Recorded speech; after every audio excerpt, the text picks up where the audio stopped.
Today, I consider myself the luckiest man on the face of the earth. Alan, you've got a story today about Lou Gehrig's disease and some new research that has led to some interesting conclusions and some new distinctions. Lou Gehrig, of course, had amyotrophic lateral sclerosis, and that disease now is called Lou Gehrig's disease. But it now appears because a group at Boston University, the same group that has studied dementia and other brain disease type things in football players, they have found that in 3 cases of men who were diagnosed with A.L.S., they in fact did not have A.L.S. They had something that was a result of brain trauma.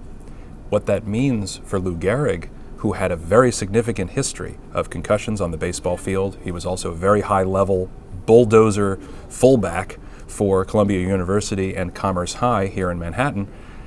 It's possible, because of the number of times his brain was injured, that he didn't have A.L.S., just like these football players. He might have had something else. Now, we'll never know, because his remains were cremated, which are now buried in Valhalla, New York. In other words, what we're saying is that rather than just being the fate of God, that in fact he may have obviously inadvertently brought this on himself, and I think that's the important thing going forward for current athletes, right? Absolutely. I mean, what we've learned is that concussions and other brain trauma are extraordinarily dangerous when not handled properly. Now, in Lou Gehrig's time, they didn't know.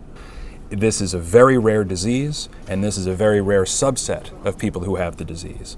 Nonetheless, it's yet another indication that the things that we hailed Lou Gehrig for, playing through pain, might have been more dangerous than we thought.